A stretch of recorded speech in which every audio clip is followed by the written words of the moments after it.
morning, and thank you for having me here today as part of this conference. I feel I'm the odd one out because I'm a dentist, and most of the other people here have much more medical knowledge than I have. But I know about teeth, and I'm here today to talk to you about how do teeth matter in brittle bone disease. What is the relevance of dental health in these conditions? So for the next 20-25 minutes or so, we'll be looking at various factors of oral health, dental health that relate to brittle bone disease. Just a background of who I am. There are various specialties in dentistry which you may or may not have heard about. And if you haven't heard about it, I think it's good news, because you've probably never used those services. I'm a pediatric dentist, which means I see children from birth to adolescence around 16, 17 years of age. And as a pediatric dentist, my job is to look after them for all their dental needs, right from children who are just anxious, children who have emotional problems, children with medical problems that impact the dental treatment they receive, children who have had trauma, teeth breaking, fractures of teeth, children with other developmental conditions, and under that we have things like amelogenesis imperfecta, dentinogenesis imperfecta, and so on. So that's my background. I work at the Bristol Dental Hospital, and 50% of my time in the week is spent looking after children, providing clinical care, and the other 50% I train undergraduates and some postgraduates. So before I say anything about teeth, you probably know this already, but did you realize that it takes almost 6 years from the time this tooth starts developing to when it's seen in the mouth? So tooth development has various stages. It's called the bud, cap, and so forth, and we learn all this in the BDS curriculum. And what I want to highlight here is that all this happens over a long period of time. So essentially what I'm trying to say is, if you have a child, if a mother is pregnant with a child, the teeth have already started forming during pregnancy, intrauterine life. During the intrauterine time of the baby, the teeth have already started forming. You can't see them, but they're forming. And the important thing to remember is that teeth cells are very sensitive when they're laying down teeth. So when teeth are forming, the cells are very sensitive, and any change in the body can affect those cells and the function they provide. And the function is to lay down tooth substance. And so if the body is affected, it doesn't have to be brittle bones. It could be a very bad febrile illness where the child had high fever. It could be a bout of chicken pox, and the teeth can be affected. And you might be wondering, how come all the children don't have teeth affected? Because so many children have chicken pox and other illnesses. Don't know why. The jury's still out there about why some are affected and some are not. But remember, the teeth are affected while teeth are being formed. Any change in the body can affect the formation, the structure, the appearance of the teeth. So to elaborate that a little further, these are milk teeth that you can see. So all these that I'm pointing to are milk teeth in a child's mouth, and this child is 4 years of age. And obviously what we don't know is that all these adult teeth are already in the jaw. So while all you can see is the milk teeth, in the jaw you've got loads of adult teeth forming. Now these teeth, some of these teeth, like this particular one here, which is a second permanent molar, won't come into the mouth till well after 12, 13 years of age. So it's very important that the baby teeth are looked after, because sometimes infection from this baby tooth can track down and actually affect the bottom teeth.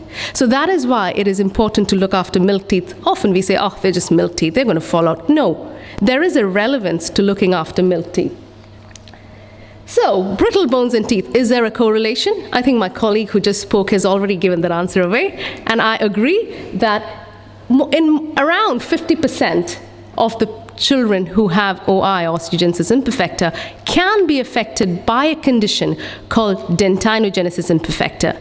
Now, I'm not going to say too much about my knowledge on the pathophysiology of the disease, but I know that collagen formation is affected, and guess what? Teeth have collagen in them.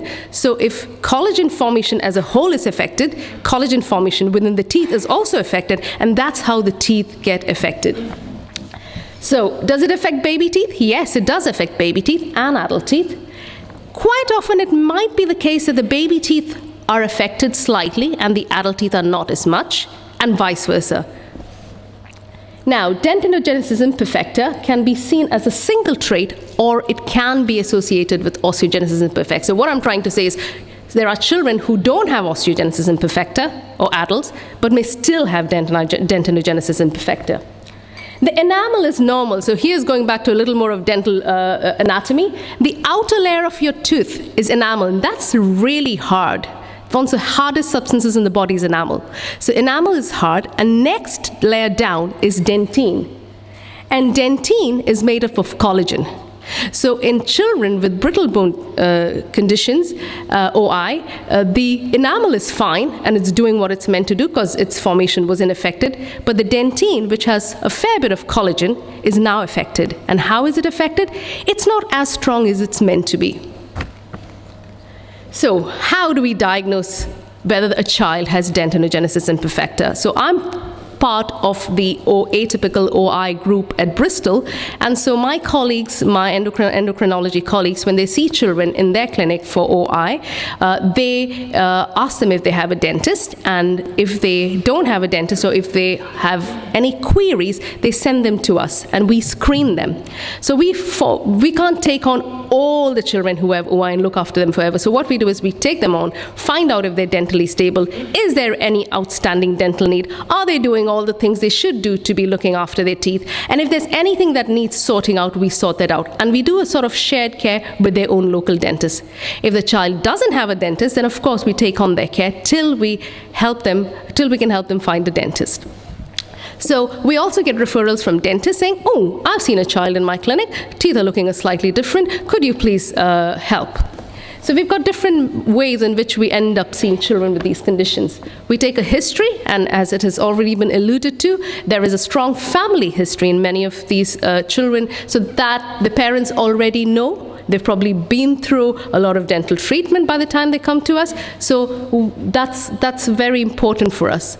Their dental history, sometimes the children don't know, or the parents don't know that their teeth are affected. So we ask for things like, do the teeth chip easily? Are the teeth very sensitive? Does your child avoid eating ice cream? Or if you give them a warm drink, do they kind of, do they show expressions of discomfort? And those are kind of telltale signs for us to explore the matter further. Clinical exam, I'll show you pictures of how teeth are affected in children with osteogenesis imperfecta, and because we see them all the time, it is easier for us to identify such teeth. And then, of course, we do a charting to see if there is a family history and how this has been inherited. And finally, if I'm really not sure, because I have some children who have, under my care, who have osteogenesis imperfecta, but their teeth look fine. However, I know that they're cleaning their teeth well. I know they're not really eating a lot of high sugar diet, but still I see that the teeth are wearing and chipping. In such instances where I can't see it obviously as being affected, I sometimes ask the parents to put the teeth that fall out, usually the middle teeth which have fallen out, to put them in a pot for me, and I send it to my histopathologist to say, are these teeth okay, or do they look different under your microscope? Because when I look at it in the mouth, they look pretty ordinary, boring teeth. So that's another way of going about this. So, how do teeth look? These are various children with different presentations of OI. So as you can see, it can be very mild. Here it's more kind of brown. But the thing that gives it away is there is this kind of translucency to the teeth, almost kind of glassy. So that's kind of often the telltale sign. And it can vary. The clinical appearance can vary. Again, we can have, one of the things that we see in children who have dentinogenesis imperfecta, which is oral manifestation in some of the children who have osteogenesis imperfecta, is teeth wear down. Their teeth are right down to gum level. Does it bother them? Quite often not. The children don't complain. Ignore these crowns. That's what we have done. That's post-treatment. But it's just to highlight the wearing down of teeth. These are like little stumps of teeth. The children often don't complain. So then the question is, should I be bothered? Am I looking for work? No, but the important thing is that teeth serve function, and teeth also maintain height. So if you see people who don't have any teeth or who are on dentures, when they take their dentures out, the mouth kind of overcloses. teeth kind of increase the vertical height of the face. So there is an argument, okay, the child's not complaining, child's eating and drinking well, should we be doing something about this? A part of it is, how much does it bother the child? How far has it worn down? Will the child be able to cope? And will the treatment I provide last for the amount of time it's meant to? So all these factors are taken into account, and there is no one formula for all. So teeth fracture easily. Now, so why do teeth fracture easily? So that, remember, we said the enamel's perfect, it's solid and it's really good, but the dentine, which has collagen, is slightly defective. So the dentine that's defective kind of causes shearing away of the enamel, and then the exposed dentine is left behind. Now, this exposed dentine can cause increased risk to tooth decay. It can bring about more sensitivity. And guess what? We chew, we eat, some of us even grind our teeth at night. So that wears down much quicker if you don't have the hard enamel covering. The other manifestations are, you can sometimes have abnormal eruption of teeth. You can have missing teeth. Malocclusion. So I'm not an orthodontist, but if you speak to an orthodontist, there are different types of malocclusion. Quite often the literature has quoted children who have this dentinogenesis imperfecta quite often have what they call a class 3 malocclusion, where the chin is the lower jaw is slightly more forward than the upper jaw. It's not the end of the world. It's aesthetics and it's relative, but it's something that's been noticed. The crowns of the teeth are bulbous. The crowns are the bits that you see in the mouth, so they're quite bulbous, and that's another telltale sign that's another way we diagnose. So if this is a picture of a child who has dentinogenesis imperfecta, and if you look at this, you're probably thinking, that looks fine. But as a dentist, because we look at these x-rays always, I can see there are loads of teeth, baby teeth, and I can see some adult teeth in the jaw, yet to come through. But what I find really interesting is that we know that all teeth have nerve and blood vessels in them. Teeth have nerves and blood vessels. So usually there's a little gray area within every teeth to show the nerve and blood. Like this little gray area is normally there in most teeth. But as you can see, these teeth are all radio opaque or kind of whitish. They don't have that nerve space. So that's quite a common finding in children with dentinogenesis imperfecta. Now, I just threw this in just to make a comparison in case you were wondering what I was talking about. So this is a baby tooth, and there's hardly any nerve space. Look at this here. Can you see a little black area? That is where the nerve and the blood vessels is. So in some of these children, that nerve space is all totally obliterated. So how do we manage them? Our primary aim when our child comes to us is to see, are they in pain? Is there an infection? Primary aim is remove any infection, remove any pain. That's priority. Then we go with the child and find out, are they bothered about their teeth? Are they worried about how their teeth look? If needed, we restore aesthetics. And then we look at the back teeth. Children are often not bothered, and even parents are not bothered about the back teeth, but we're really bothered about the back teeth, because we know that in children, the front teeth start falling out, the baby teeth start falling out by 6-ish. But the back teeth sometimes don't fall out till 10, 11. And we want to make sure those back teeth are healthy till it's time for them to fall out. And then, bisphosphonates. My colleagues who spoke earlier mentioned bisphosphonates. Bisphosphonates and dental extractions. If we know a child is on bisphosphonates and they need teeth coming out, because there is a risk of osteoradionecrosis, very rare, hardly any cases have been reported in children so far. But with the increased use of bisphosphonates, we are quite alert that this may be a problem in the future. So if we have to take teeth out for a child who is already on bisphosphonates, we would first thing call up their endocrinologist or doctor who was looking after them, saying, we need to take these teeth out. How long have they been on this bisphosphonates? I'm worried about osteoradionecrosis, though I know the chances are rare. Is there a chance that we could give them a bisphosphonate holiday before we take the teeth out? And things like that. So we negotiate with our medical colleagues, and we're not in a hurry to take teeth out because of the reasons explained. Now, front teeth discolored. Children often don't even tell us that they're worried about their front teeth. And there's a lot of literature by a group in Sheffield by Helen Broad and Zoe Marshman, where they said children of a certain age group can be so mean to each other. They can say really rude things. And some of these children are subject to that. So I think there is always a need to ask them, would you like something done about their front teeth? Because some of them won't tell you. And some of the telltale signs are when they don't smile for photographs, or they're covering their mouth when you ask them to smile. That's when they don't tell you. They've almost accepted it as part of who they are. But if things can be done, why not? And the idea of, what we aim to do is present them with the options. I do tell them that I can't give you Simon Cowell-like teeth now, but I can definitely try and camouflage and make it look more ordinary and boring. And we start from there. And then we tell them what it entails to end up looking like that and work with that. So this is slightly more complex dentistry, but teeth are looking very white. This is very simple dentistry, and this can be done without any injections, without any drilling and things like that, and you can make teeth look quite nice just with it's called composite, which is a resin-based filling material that we quite commonly use. As for the back teeth, remember, we're concerned more about the back teeth. When it's baby teeth, I'm talking about milk teeth, quite often what we like to do is put these silver crowns on. And you might be thinking, oh, those look horrible. I'll tell you what, the reason we put them on is because they're the easiest to provide. There is no drilling, there's no injections. We tell the children, hey, can we put a silver hat on your back tooth? And they're looking at us thinking, I'm sure there's more to this. And we say, no, just like you go to buy shoes and you try a couple of shoe sizes, I need to try a few hats to see which hat fits best on your tooth. And it's literally selecting the right hat and putting some glue into the hat and putting it on. And there is enough literature, including Cochrane reviews, which are very good, it was a good form of evidence, that says that this literally is as good as or outlasts every other filling in a child's mouth. So why would you want your child to go through injections and drilling if you can get something so easy done for them to restore their back teeth? The downside is it's made of stainless steel, so it doesn't look great. But remember, these are the last 2 teeth in the mouth, nothing before that. If there is too much attrition, now let's say the teeth are really worn down to gum level, I have nothing to build the teeth up on. Sometimes we give them overdentures that they wear.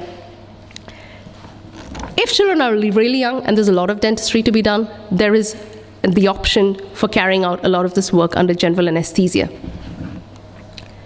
I threw this in just so that you know what it was like to give a crown long time ago. So when I was graduating, if we had to give one of those crowns that I just showed you, we would cut the tooth down, put an injection in the mouth, or more, 1 or 2.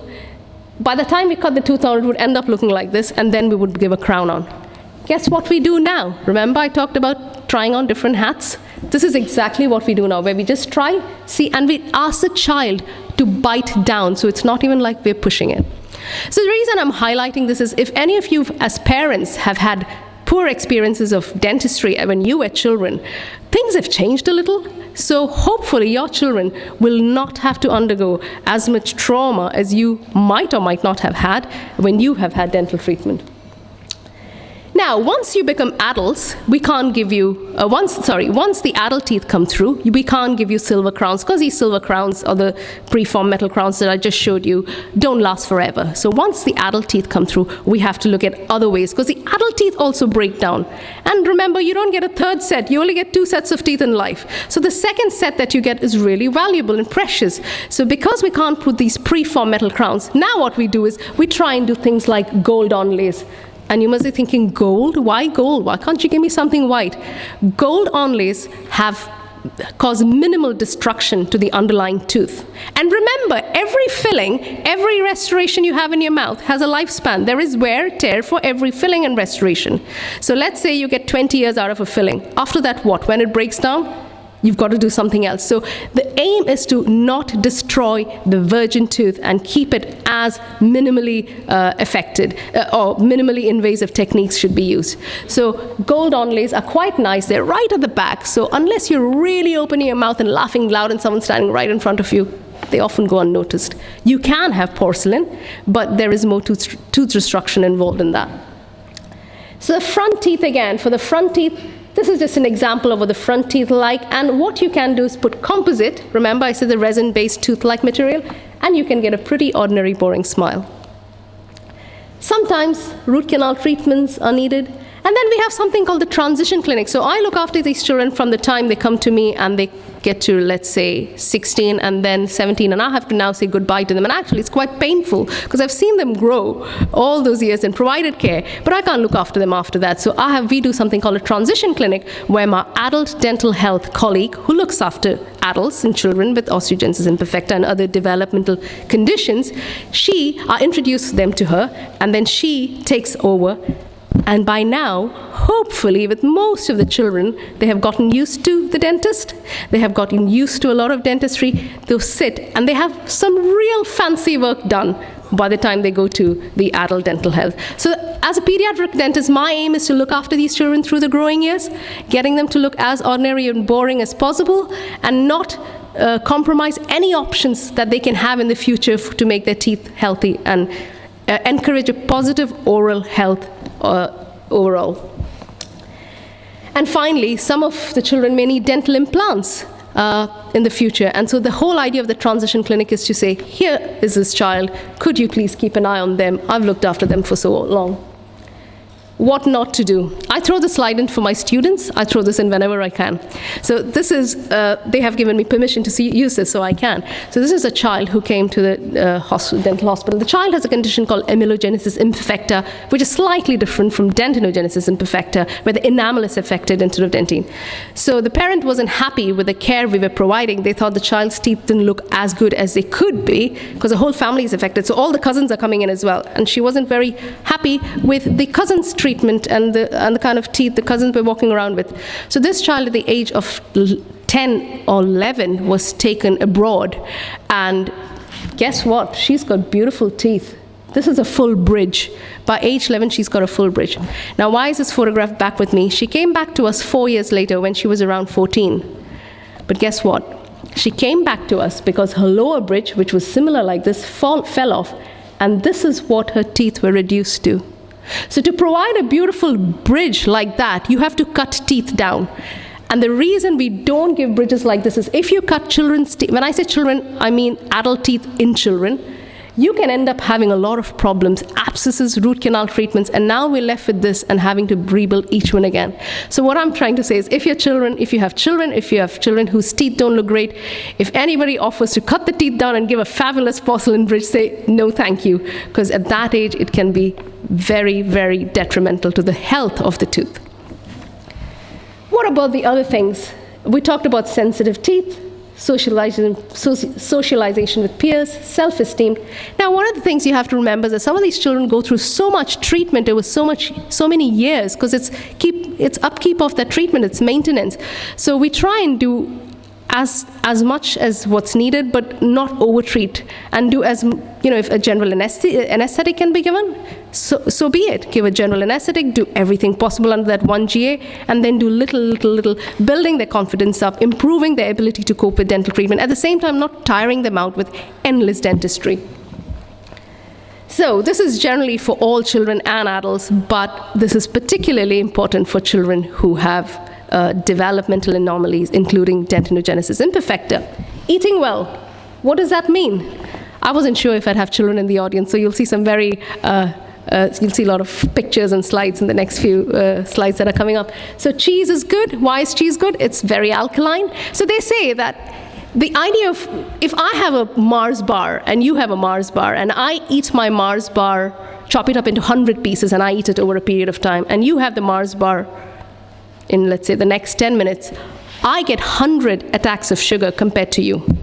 Does that make sense? So what I'm trying to highlight is it's not just the amount of sugar that you eat that's important, it's the frequency. So I tell my patients, if you're having a sweetie or if you're having a chocolate, have it with your meal.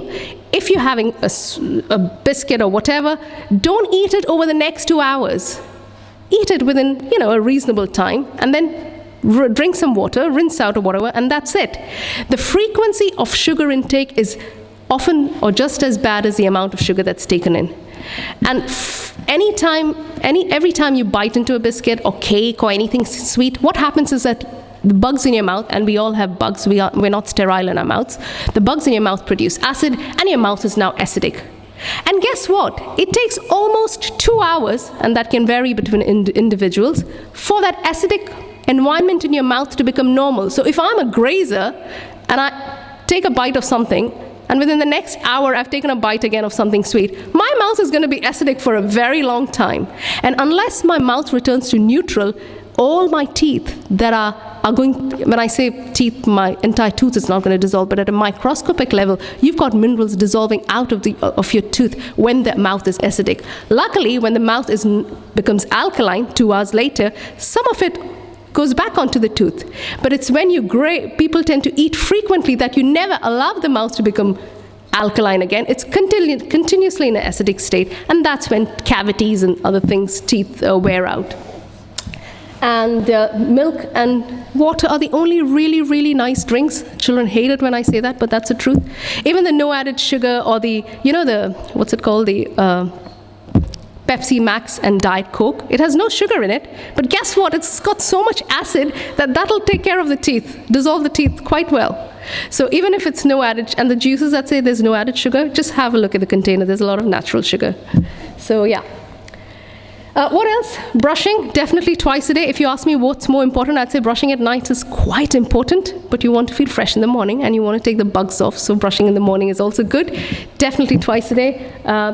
There are lots of different fluoride products, so we generally give all the children we see who are at high risk, and children with OI are, when I say high risk to tooth decay or high risk to attrition, we give them something called fluoride mouthwash, and a special toothpaste called fluoride toothpaste. The fluoride mouthwash can be given by 6 years of age, as long as they're not swallowing mouthwash.